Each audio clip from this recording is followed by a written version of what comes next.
Bu həftə ölkənin müxtəlif bölgələrindən bir-birindən ciddi şikayətlər aldıq. Qazsız qalan kənd, yağışda suya qərq olan küçələr, söküntü sonrası qalan tullantılar, yararsız yollar və zibil dolu kanallar.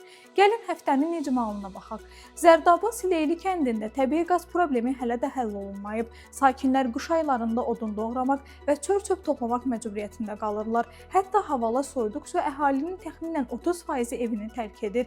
Bundan başqa Lerik rayon sakini 44 günlük Vətən müharibəsi iştirakçısı Daşqın Əliyev hələ də veteran statusu ala bilmir. Ona nə vəsiqə təqdim olunub, nə də qanunla nəzərdə tutulan aylıq 80 manat ödəniş verilir. İş tapa bilməyən müharibə iştirakçısı yaşadığı evində yararsız olduğunu bildirir.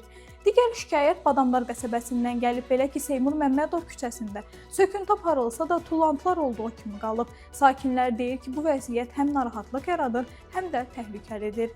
Güclü yağışdan sonra Bakıxanovun Yavər Əliyev küçəsi şikayət olunan əraziyə çevrilib. Ora tamamilə su altında qalıb.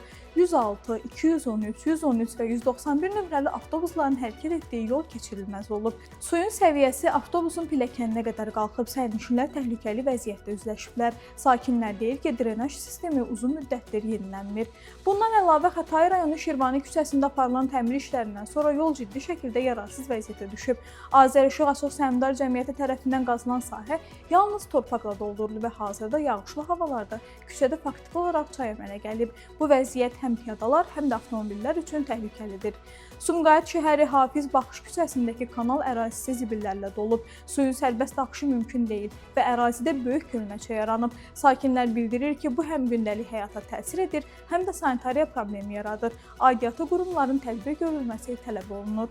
Bu həftə Şikayət TV-yə gələn ən önəmli müraciətlər bunlar idi. Siz də yaşadığınız problemi işıqlandırmamızı istəyirsinizsə, video və məlumatları bizə göndərin, səsinizi çatdıraq. Kanala abunə olun, növbəti icmalı gələn həftə bazar günü saat 11:00-da təqdim edəcəyik.